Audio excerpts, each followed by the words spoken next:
I'm on government assistance, and I run out of money, and I had to buy Pampers for Jelani.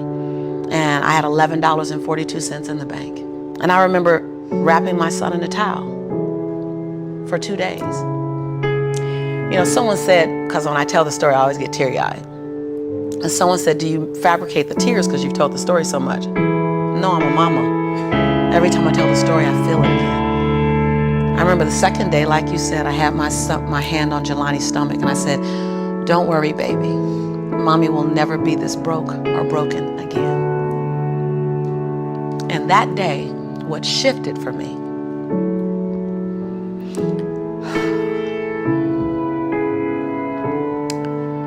was I was willing, and I don't know if this is gonna sound crazy, I was willing to completely die to any form of me that I had been, so that I can birth the woman that I was becoming.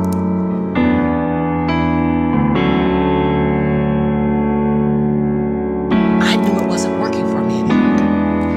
I had hit my version of rock bottom. So I was willing to let go of everything and everybody. See, another reason why people won't get there is because the doorway is for you to fit through. You're trying to carry everybody else through because you're trying to be Rescue 911. And you got to rescue you first. I am much more valuable to my family and to my community because I was willing to let them go through the door myself, teach myself, learn myself, condition myself, and then come back and get them. But I had to go through a window time of 10 years of judgment. You leaving us, hanging out with white people all the time. You going to these crazy countries. We don't know what I had to be willing to allow my conviction to make me inconvenienced. See, we want to grow, but we want to stay liked by everybody. I was willing to be my own rescue at the risk of your approval. Most of us aren't like that. Facebook is an example. We want to be liked. Well, I woke up and I like myself today, so your like is extra. My job is to like me first. I was willing to say every day, Lisa, you like you? Lisa, are you proud of you? Lisa, are you playing full out? Every day before I checked in with anybody else. That's lonely, by the way. Why won't most people do it? Because it's scary and it's lonely. So what did I do? I was willing to find people who had what I didn't have, who were living lives that I wasn't living, who believed things that I didn't know about, and I was willing to become. I got up every day and I ate a slice of humble pie. See, when you get to this level, even me 10 years ago, you can get caught up by reading your own fine print. See, whenever I hear people reading my bio, and before I came on and you read my bio, I'm in the back going, yeah, yeah, yeah, yeah, yeah, yeah, yeah, yeah, yeah. Because I don't want to ever think I arrived. I don't ever, that bio is old. You should be interested in my future. Oh, that's my bio. What's my future? Oh, what are you doing? Who am I becoming for 2020? And we get caught up in our bios. We get caught up in our status. I never allowed that to stop me from going and sitting at the hem of someone and saying, what do you know about wealth? See, because there's 3 forms to money. There's 3 relationships to money. We learn how to earn it, we learn how to keep it, and we learn how to grow it. Well, I learned how to earn it because my theme song was, I'm a hustler, baby, and I want you to know, everybody with me, it ain't where I've been, but where I'm about to go. So I was singing that song. That was good. They know, right? I was singing that song when I was working out of my closet as my office. I was in a walk-in closet where you really couldn't walk in, you stepped in and turned, right? and the clothes rack, you know how you have the hanger rack, I had pant hangers in the closet and I had manila folders clipping on the pant hangers. Those are my client files. And I would sit there and I put $2.99 mirrors that you get from CVS. I put them all around my closet walls so that I can make my office look bigger. I worked out of that closet office for 4 years, singing that song. It ain't where I've been, but where I'm about to go. I knew that. I knew how to make money. I didn't know how to keep it, because ain't nobody had none in my family. So keeping wasn't an issue. Growing was never an issue. So I went to people who knew how to make it, keep it, grow it. I went to people who was about serving others to the highest level. See, I make a lot of money because I serve more people. See, all your success is on the other side of service. People trying to make money, if it begins and ends with money, it's going to be a short-lived victory. But if it's about transforming lives, then the wind keeps going and going and growing and growing. So I went to people that knew what I didn't know. And I killed my ego every day, murdered my she-go every day. Because I got a big she-go. I mean, come on, right? Every day, Tom. And I got hungry and I learned. I went to the same training 42 times. Yes, I said 42. Some folk will stop and say, oh, I've been there already. I learned that already. No, I wasn't there. I wanted to be able to finish their sentences. I want to know what you know. I want to walk like you, talk like you, and then I want to then embed me in it. But success leaves clues. We're just not picking them up. I was the only African-American person at this conference. I was one of 2 women at this conference. Within the last 29 sessions, I led the conference. But I was willing to be the student first. So that's what I did, number 1. And number 2, I looked at every toxic behavior in my life. Everyone. You see me go behind my own black curtain. People don't want to tell on yourself. You're trying to protect. You're trying to do 4 things. You're trying to protect, prove, hide, defend. If you wake up every day and say, I have nothing to protect, I have nothing to prove, I have nothing to hide, I have nothing to defend. Now, who do I choose to be? Because your energy is consumed with protecting, proving, hiding, and defending. But if you let go of that, then now you're in creation. Every day I told myself that. Every day I got in the mirror and I said 3 sentences. And I gave each sentence 7 different endings. And at times I was crying so hard I couldn't understand myself because the ending, the sentence was so difficult to say. Every day I looked in the mirror and said, Lisa, I'm proud that you. And I found 7 different things to celebrate Lisa for. Because we are under-celebrated. Because you want someone to celebrate you more than you celebrate yourself. You want to hear thank you from others more than you're thanking yourself. You want to hear other people say, I love you more than you're saying I love yourself. You are teaching the world. I said this on Oprah. And when I said this on Oprah, she said, oh my God, I believe the exact same thing. So I knew I had one thing right. The world is looking at you and following your example of how to treat you. How to treat you. They're following your example of how to treat you. So how you treat you, the world's gonna follow your lead. So I had to start treating Lisa better because I was everything for everybody but nothing for myself. And so every day I got in the mirror and I completed 3 sentences. Lisa, I'm proud of you for. Second thing, Lisa, I forgive you for. That one took me down daily. Because I'd had a son with a man who's now in prison, my biggest nightmare, my greatest nightmare. I had been in a relationship that turned mentally and then physically abusive when my son was 3 years old. I made money but lost it. I was on government assistance. I was on welfare. I was on WIC, Women, Infant, and Children. Like I had a lot of forgiveness that I had to do. But I was willing to forgive myself every day. And every day I said the same thing for like 6 months until it got easier. And then one day I went, Lisa, I forgive you for it. And that thing didn't come up anymore. I was like, ooh, okay, on to the next. 7 different endings. And the last thing I did every day, last sentence, is Lisa, I commit to you now. Because we make bigger commitments to other people. If I commit to y'all something, ride or die, you can bet your last dime that I'm gonna be there. I'm gonna show up. You're gonna get 2 dimes. But I would make commitments for me, for myself, and I wouldn't do it. I.e. my way. So I started every day celebrating Lisa, forgiving, and then I was willing to invest money in me. I was willing to invest money in me. Literally. I worked at LA Unified School District. And I knew I couldn't stay there because they needed a degree. I didn't have a degree. They didn't seem happy. I want to be happy. So I would have my son at daycare during the day. I'd work 9 hours. I'd pick him up from daycare, take him back to my office.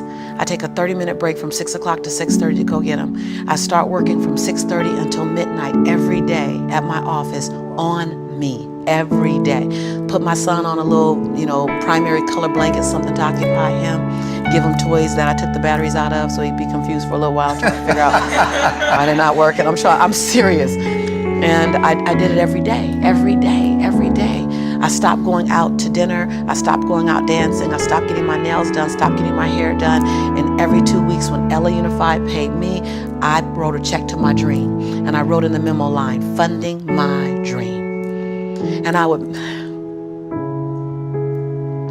mail the check to the bank.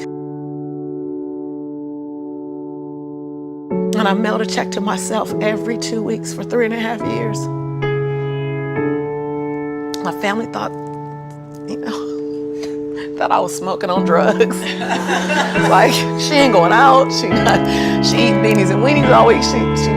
We think she on drugs, but she's not getting any smaller, so maybe not. And I went to the bank after 3.5 years. This is the story you're talking about. I walked in the bank. I said, I'm just gonna check and see where that account is, because I wouldn't open the statements, because my mother used to say when I was growing up, girl, this money burn in my pocket. And I'm like, I think money hot, and it goes.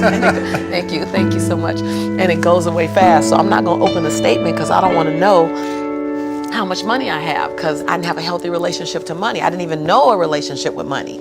So while I'm at these trainings, they just kept saying save. So I'm like, okay, I'm gonna save. I didn't need the money that I was writing checks for, because it was the money I used on my nails and my hair. And then every check I wrote to myself, I made a challenge with myself that it had to be 5% more than the next check. Wow. Than the previous check. So I didn't really know how to calculate the 5%. So I'm like, well, I'll just add $30. I'll just add $60. I really didn't know anything about it.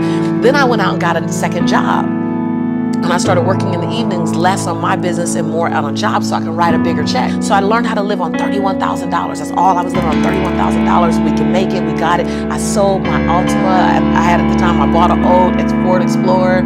You know, I just skinnied down. I moved out of my 3-bedroom house. I moved in with a roommate. She smoked even. And I was like, okay, I'm gonna put towels under the base of the door. Y'all, you gotta be inconvenienced.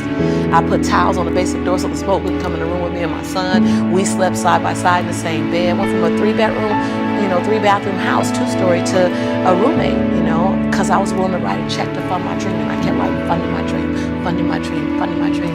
And I walked into Wells Fargo 3.5 years later. And I gave her my name. I said, hi, my name is Lisa Nichols. She was like, you the funding my dream lady. I was like, yeah. So all these tellers came running around. The manager came around, because I guess everybody had processed the check or two. Right. And they were like, we all been wondering, like everybody wants to know, what's the dream you funded? And I was like, I don't know, but it's gonna cost some money. I think I got a little money now to fund the dream. And so I said, I just came to get my balance and to see where it is, because I haven't opened any of the statements. They were like, what? I said, no, I haven't opened any of the statements because money burns my mama's pocket, so it might burn my pocket, so I don't want to spend it. So she wrote the balance down. You know how they write the balance down, and she turned it and passed it to me, and I looked at it, and I said, no, ma'am, my name is Lisa Shante Nichols. This is my social security number. I don't even want that money because y'all gonna want it back, and I don't want to get in trouble, so can you just give me my account? Because I didn't know anyone in my family that had $5,000 in their account, $10,000 in the account. So when you write down that I have $62,500 in my account, that's not mine. And so they all teared up, like everybody started crying. They're like, no, it's yours. I looked down at my son, Jelani, who was 5 years old now, and I said, Jelani, I think life is gonna change for you and mommy. My son said, Mommy, can we finally go to McDonald's now? So, because I've been making them homemade Big Macs for a while. I was like, Mama can make you a better Big Mac than, Ronald McDonald. So, because I was willing to inconvenience my entire life. My entire life. I was willing to disrupt my entire life to buy my future, to buy my possibility, to give my dream a chance. See, we're not supposed to tuck our dreams in on the pillow when we get up in the morning. We're not supposed to leave them at home and go and fulfill somebody else's dream. We're not supposed to do that. That's not what we're wired to do. That's not who we are. Your human spirit doesn't care about the economy. The human spirit doesn't care that my son's father went to prison. The human spirit doesn't care what's happened to your family. The human spirit doesn't care about the past, that you may have been molested, or your family may have been broke, or you may have been betrayed, or you may have a divorce. Your human spirit doesn't care about any of that. Your human spirit simply says, what's our command for tomorrow? what do you want to create? It's not keeping score. Your brain is keeping score because your brain is designed to keep you safe.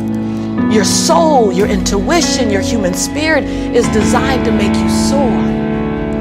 And when you get to the edge of that stage, I want to get up right now. Can I get up right now? Do whatever you want. Okay. Think I'm gonna tell Lisa Nichols no? Come on now. When you get to the edge, your brain will always tell you to step back. It's always going to tell you to step back because you can fall. Always. It's going to tell you to step back because before you fell, the last time you did this, you saw someone else fail. You could hurt. You could be off work. It's going to tell you. It's designed to keep you safe. So you have to be willing to play between your brain and your soul. And on some days, you got to just listen to your soul. And you got to say, I'm going to leap. I'm going to get to the edge. Most people are at the edge, and you're standing at the edge, and you're watching everyone else fly. That's Pimp My Ride, Watch My Crib, all this stuff. You know, watching people's lives on Facebook. You're at the edge, watching someone else live, wondering what it's going to be like when you jump without ever jumping. And I'm just here to tell you, jump. Because only three things can happen. You're either going to jump and fly, or you're going to jump and fall on something soft, or you're going to fall down hard. Either way, you're going to get back up. You already know you got what it takes to get back up. Your greatest fear is not that you will fall. Your greatest fear is that you will live a full life and never fly, that you never leaped. You're not afraid of dying. You're afraid of dying before the world sees who you really are, before they really get your fingerprint, before they really feel your breath, before they really get your contribution, before they really feel you. That's what you don't want to happen. You don't want to leave this place without us knowing you were here. All I'm doing is giving my dream a chance. And I'm not extraordinary. You don't get off the hook. You don't get to be let off the hook. I'm an ordinary woman who chooses every day to make one